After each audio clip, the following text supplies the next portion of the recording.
Baik, Assalamualaikum warahmatullahi wabarakatuh. Mahasiswa sekalian, kita berada pada mata kuliah statistika. Pada kesempatan kali ini kita akan mendiskusikan tentang tiga hal, yaitu jenis data, kemudian jenis analisis statistik, dan proses statistik penelitian.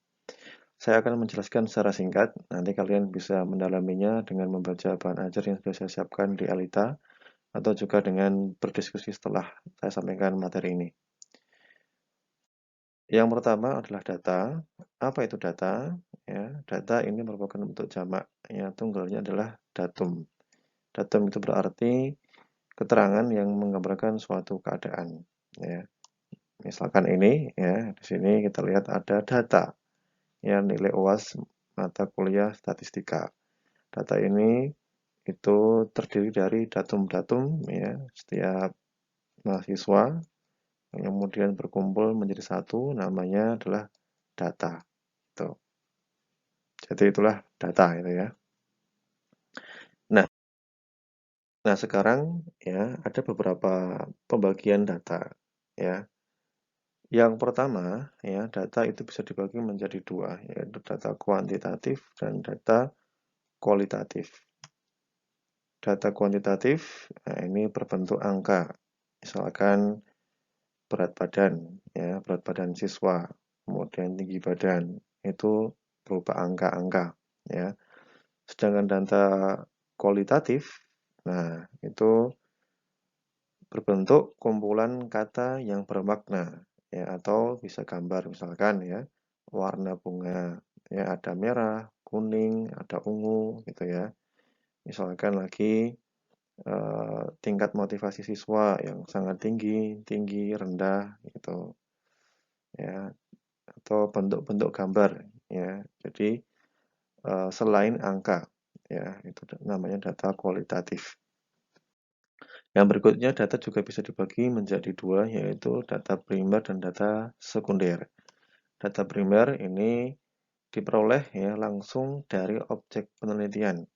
Misalkan kita ingin melihat tinggi badan ya, tinggi badan siswa, maka langsung kita menggunakan alat ukur ya tinggi penggaris misalkan, kita ukur objek penelitiannya, siswanya itu sendiri.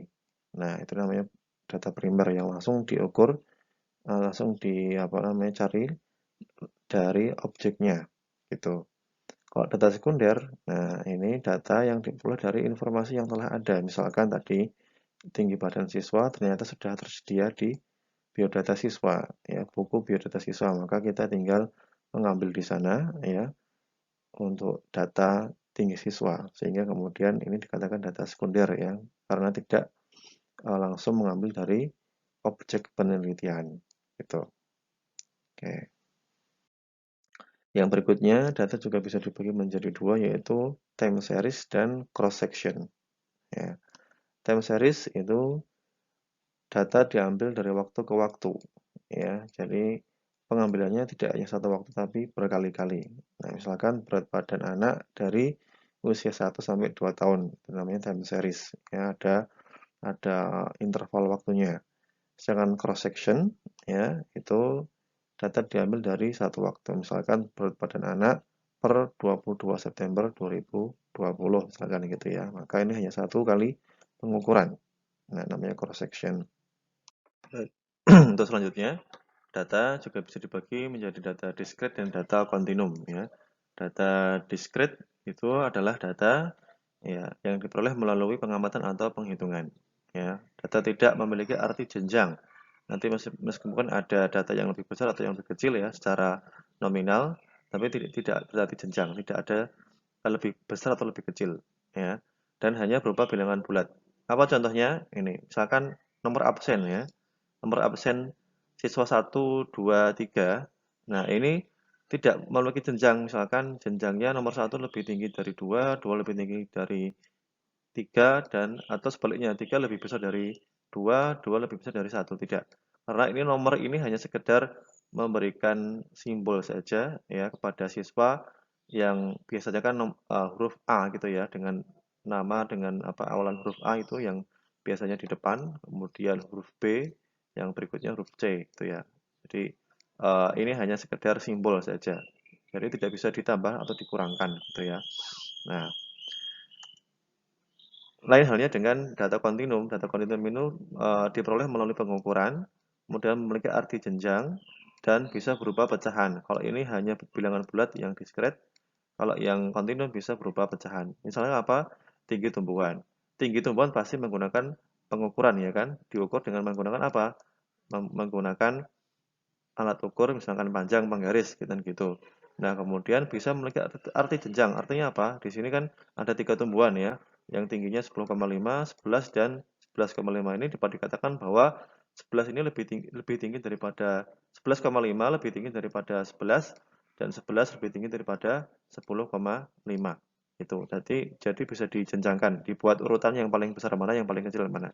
Kemudian juga bisa dibuat apa? Pecahan, ya bisa berubah pecahan. Ya, di sini ada data 10,5, 11,5, 11. Nah, kalau pada diskret tidak ada pecahan kan tidak ada, misalkan absen nomor 1,25 kan nggak ada. Ya, gitu. Selanjutnya, data juga bisa dibagi menjadi 4, yaitu data nominal, ordinal, interval, dan rasio. Ya, kita akan membahas satu persatu. Ya, ini pembeda ya. Pembedanya ada 4, 1, 2, 3, 4 ya.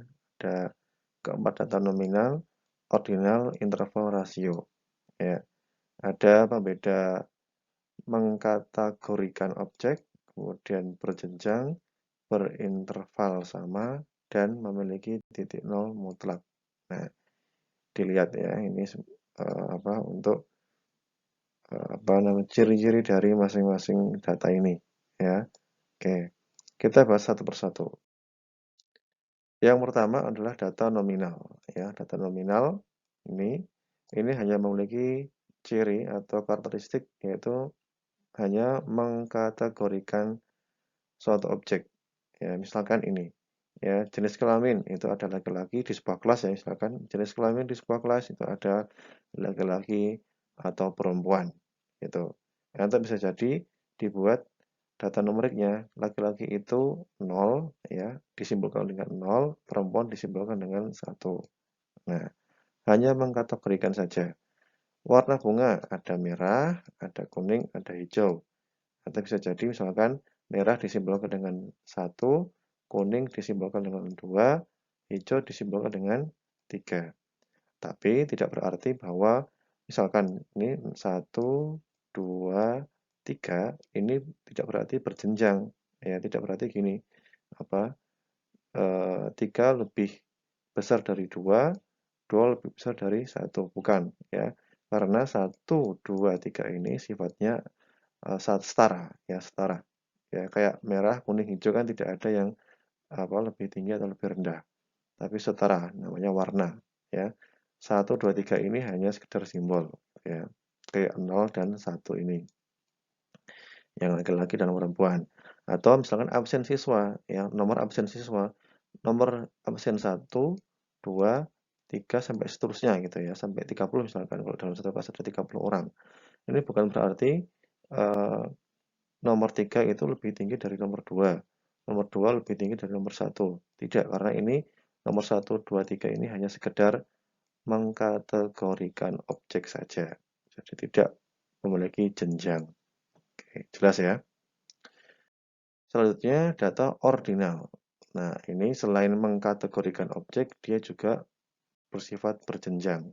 Ya, misalkan juara kelas ya, juara 1, 2, 3. Maka dapat dikatakan juara 1 itu lebih baik daripada juara 2, juara 2 lebih baik daripada juara 3. Namanya ini berjenjang ya. Berjenjang atau tingkat penyakit stadium 1, 2, dan 3. 1, 2, 3 di sini ini bisa diurutkan ya, bisa berjenjang ya. Oke, dari 1 kemudian ke 2, kemudian ke 3 gitu. Atau skala Likert ya, misalkan tingkat motivasi atau tentang kualitas suatu pembelajaran ya, sangat baik, baik, cukup, kurang, sangat kurang. Ini kurang ya, sangat kurang. Nah, maka ini termasuk kategori suatu objek dan juga memiliki jenjang, ya, sangat baik, lebih baik daripada baik, baik lebih baik daripada cukup, cukup lebih baik daripada kurang, kurang lebih baik daripada sangat kurang, ya, atau disimbolkan dengan angka numerik, ya, dengan numerik, ya, 5, 4, 3, 2, di sini 1, itu ya, 1. Maka dikatakan 5 lebih baik daripada 4 lebih baik daripada 3 lebih baik daripada 2, dan seterusnya, sampai 1 ini. Nah, ini namanya data ordinal. Ordinal. Selanjutnya adalah data interval. Nah, data interval ini selain mampu mengkategorikan objek, berjenjang, dan juga berinterval sama, itu ya. Kalau tadi ya misalkan juara 1 ya, yang tadi ya, yang ordinal juara 1, juara 2, juara 3. Ini belum tentu intervalnya sama. 1, 2, 2, 3 ya. Misalkan juara 1 ternyata skornya itu ya, siswa juara 1 skornya 900 misalkan. Juara 2 itu 400. Juara 3 itu ternyata 390. Nah, walaupun ini bisa dikategorikan juara 1, 2, 3, tapi ternyata interval ya 1 dengan 2 itu sangat lebar sekali ya, daripada dibandingkan 400 atau juara 2 ke juara 3. Ini intervalnya 10, ya ini intervalnya berapa nih? 500 ya, 500. Nah, jadi kalau tadi datanya yang ordinal tidak berinterval sama. Tapi kalau data interval ini itu memiliki interval yang sama. Contohnya ya ini, suhu ruangan ya, -1, 0, 1, maka intervalnya itu 1 derajat Celcius ya. Titik ordinat ya -2, -1, 0, 1, 2, maka intervalnya itu 1 ya. Jam ya, ada jam 23, jam 00, jam 1, maka intervalnya adalah 1 jam, 1 jam. Nah, tetapi data interval dia tidak memiliki 0 mutlak. Jadi 0 di sini, ini 0, ini juga 0, ini juga angka 0. 0 itu bukan berarti, kalau di interval ya tidak berarti datanya kosong, tidak ya. Tidak kosong, tapi tetap ada 0 derajat Celcius, itu kan bukan berarti kemudian datanya kosong, tapi memang suhunya 0 derajat. Atau titik ordinal ya, 0. 0 bukan berarti itu kosong, tetapi memang di sana itu ada ordinat 0 ya, atau jam 00. Bukan berarti tidak ada jamnya atau jamnya berhenti, tapi memang di sana jamnya 00 atau jam 24. Nah, itu. Jadi tidak memiliki 0 mutlak. Oke. Selanjutnya, rasio. Nah, ini data yang memiliki semua kriteria, mampu mengkategorikan suatu objek, berjenjang, berinterval sama, dan memiliki titik 0 mutlak. Apa itu 0 mutlak? Nah, ini. Ada 0 misalkan ya, berat massa benda ada 0 kg, tinggi objek 0 cm, nilai ulangan 0. Nah, 0 di sini itu artinya kosong. Ya, kosong, tidak ada. Nah, makanya dikatakan 0 mutlak, artinya memang 0 itu diartikan tidak ada atau kosong gitu. 0 kg berarti memang 0 nggak ada beratnya. Tinggi objek 0 cm berarti memang tidak tumbuh atau 0 ya. Nilai ulangan 0 berarti memang tidak ada nilainya gitu. Jadi memiliki nilai mutlak. Nah, itu namanya data rasio. Oke. Selanjutnya untuk jenis analisis statistik itu ada yang deskriptif dan ada yang inferensial. Analisis deskriptif itu pengolahan data ya untuk memperoleh gambaran umum saja ya, gambaran umum suatu data.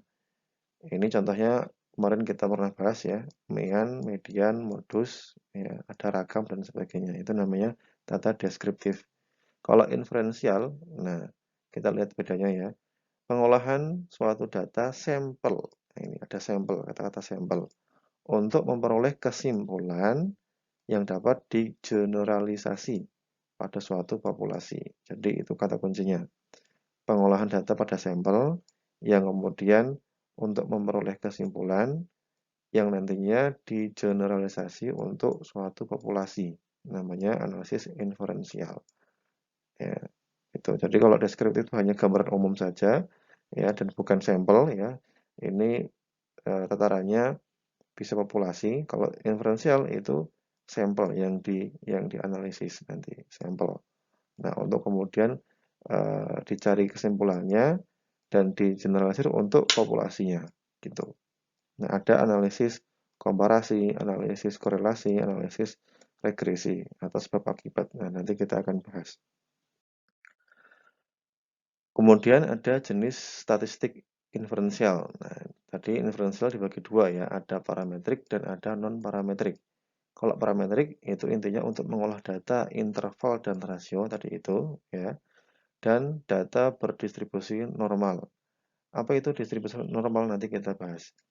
Kemudian yang non parametrik ya, namanya non ya berarti tidak, parameter berarti tidak ada parameternya. Nanti data apa namanya analisisnya ini digunakan untuk mengolah data nominal dan ordinal dan data ya berdistribusi bebas ya. Kalau parametrik parameternya itu harus berdistribusi normal, tapi kalau non parametrik karena tidak ada parameternya maka distribusinya bebas. Nah, apa itu distribusi normal? Nah, ini contoh ya, distribusi normal. Apa ini? Nilai ulangan harian ya dari suatu siswa ya kelas. Nah, ini distribusi normal itu pasti grafiknya seperti ini, kurvanya ya. Seperti gunung seperti ini, seperti gunung. Ya, jadi kita lihat ya, nilai ekstrim 60 ya, nilai rendah atau nilai ekstrim yang tinggi 90 itu kalau di distribusi normal itu biasanya memiliki frekuensi yang rendah ya. Kemudian nilai-nilai mendekati rata-rata ini kan rata-rata ya, itu semakin banyak yang memiliki nilai tersebut. Nah, ini intervalnya 8. Ya, di sini frekuensinya 8. Nah, jadi gitu. Jadi distribusi normal itu ciri-cirinya nilai terbanyak adalah nilai yang mendekati rata-rata ya. Kemudian tengah sini ya, rata-rata sini, kemudian nilai ekstrim itu frekuensinya rendah. Ya, ekstrim kiri ya ini atau ekstrim kanan. Ya, frekuensinya rendah. Oke, itu. Kalau misalkan ada nanti grafik seperti ini, kemudian kurvanya seperti ini, nah ini dikatakan tidak berdistribusi normal atau sebaliknya misalkan bentuknya gini, nah juga tidak berdistribusi normal. Distribusi normal itu pasti nanti grafiknya atau gambar kurvanya itu mendekati seperti ini. Oke. Yang terakhir ini ya proses statistik dalam penelitian. Ya, dalam sebuah penelitian itu alurnya kita pahami ya, ada mengamati masalah, menanya, mengumpulkan data, menganalisis data dan memaparkan data. 5M ya. Oke.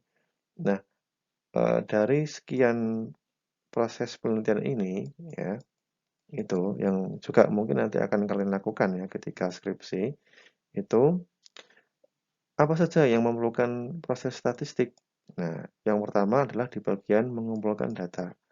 Ya, untuk mengumpulkan data, yang pertama yang perlu dilakukan adalah kalian mencari sampelnya dari suatu populasi. Tentu kalian tidak bisa melakukan penelitian secara keseluruhan ya, hanya sampel saja, misalkan segini. Nah, sampel segini. Nah, untuk menentukan sampel segini itu seberapa besarnya, itu tidak bisa sembarangan, ya harus menggunakan statistik ya. Berapa misalkan di sini ada 100 orang ya, berapa sampel yang paling ideal. Berapa jumlahnya itu menggunakan statistik untuk sampling. Kemudian yang kedua adalah masih di pengumpulan data yaitu membuat instrumen pengumpulan data. Instrumen itu kan kalau telah kita pelajari dia memerlukan apa? Validitas dan reliabilitas. Keduanya ini bisa diukur juga menggunakan statistik. Nah, jadi untuk membuat instrumen pengumpulan data. Nah, setelah itu kemudian eh, apa proses statistik juga ya dilaksanakan pada menganalisis data ya, tahap menganalisis data, yaitu yang dilakukan adalah menyajikan data sampel ya dengan bisa tabel atau berupa grafik tadi ya, grafik. Kemudian yang kedua adalah menguji hipotesis. Ya, menguji hipotesis tadi kalau nanti kita pelajari ada hipotesis yang berfungsi untuk menguji korelasi data atau komparasi data atau regresi. Nah, inilah proses statistik ya dalam satu penelitian. Kalau kita bisa simpulkan berarti ada dua tahap yang membutuhkan proses statistik, yaitu pengumpulan datanya dan menganalisis datanya. Gitu. Baik, itu saja untuk perkuliahan kita pada kali ini. Kita akhiri. Assalamualaikum warahmatullahi wabarakatuh.